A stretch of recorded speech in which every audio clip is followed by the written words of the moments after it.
In my entrepreneurial journey, I heard a saying many years ago, which is still true to this day. And that is, if you own a business and you have to go to work every day to make that business function, then you have a job. I like to approach it that Henry and I own the business, that we don't just have jobs. Was there a conscious decision on the plastic bottle as opposed to glass? Yes, it's called being a struggling new business. When we started, we just self-distributed. We sold everything ourselves because obviously no distributor that's in business is going to, they weren't interested in our products back then. So we were shipping all over the state of Florida. So as you can imagine, it's hard to ship glass. It weighs a lot and they break. So we did the plastic because we can get a case, send it UPS or FedEx. It's only 28 pounds, which is less expensive. And the way those guys throw those boxes around, plastic doesn't break, glass does. So yeah, it was basically a dollars and cents decision back when we had, 2 nickels to rub together, that this was, the only way we could actually afford to ship around the state. Now, today we got a lot of products that are in glass, that especially ones that are a little better quality. But let's say for the well, we still have plastic because something else that restaurants and bars find out is that when they drop a bottle and it's plastic, they don't lose it. When they drop glass, they lose it. You'd be surprised, maybe you wouldn't be surprised, but we've had accounts that were like, oh, really, plastic? I'm not sure. And then they reorder and we go, so the plastic was okay. And they go, yeah, actually, you saved me a couple of bucks as my bartender just dropped the bottle. I just picked it up.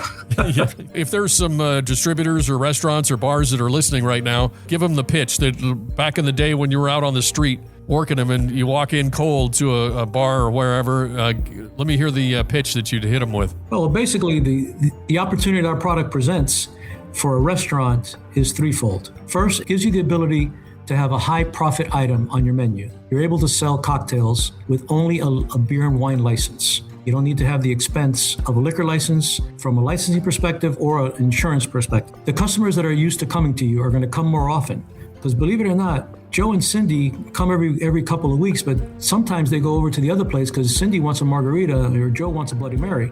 Now you can offer them that so they can come back more often because when the days they want to drink, they can have it at your place. In addition to that, the customer who doesn't know about your place comes in for the first time and sees you have cocktails, you've just earned them as a customer, as a repeat customer. They're not going to come back if they can't have their favorite drink on a Saturday night. Now they can because you have premium blend wine-based spirits that can make a cocktail and just as good. And we encourage you to let them have a free sample because they're going to love it. And it's going to order the cocktail. So it's going to increase your margins, it's going to increase customer retention, and it's going to attract new customers for you. And if that's not enough, your wait staff is going to make more money because when you sell a cocktail for $10, $12, instead of a bottle of beer or a glass of wine for $6 or $7, that check average is going to be higher, and the tip that waiter or waitress is going to get is going to be higher. Yep. So they're going to make your wait staff happier because they're going to get bigger tips and make more money. The only question here is, how does it taste? Let me make you a drink, sample the product for you, and you can tell me what you think. Do you ever stack them up side by side and do a blind taste test? All the time. Henry likes to say that when we make a sales presentation at a restaurant, it's like we're moving in there. Because we come in with every bottle and every mix, and we got bags and bags. It's like we're moving into this place with so many things we bring in. Because we let them try everything, and anybody, we've had owners that are like, my cousin's coming to visit me. Can he try? Yeah, everybody, come on. Everybody come here. Everybody try it and drink it. A lot of times these places, even though they don't have beer and wine license, the owner will have a bottle of rum in his office, let's say, right? He'll say, let me try it against the rum. And they'll make a drink, and the drink will taste the same. The rum obviously is going to be stronger when you drink it straight versus our rumbero, which is our rum type.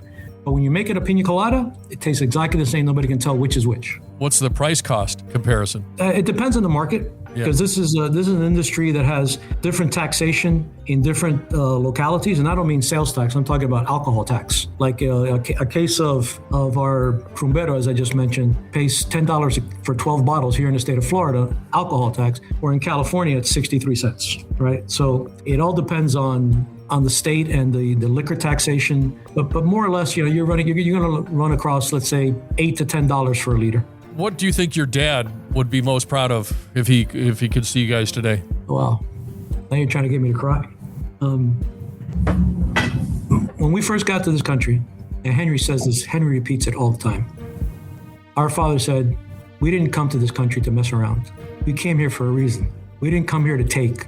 We came here to give. And I think he'd be so proud that we have done something with our lives. And we have created a business that employs people.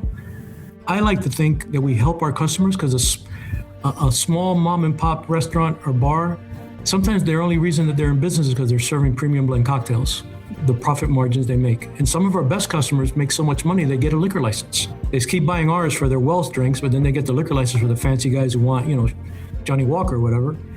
So I think he'd be very proud that we did something, Pop. We did something.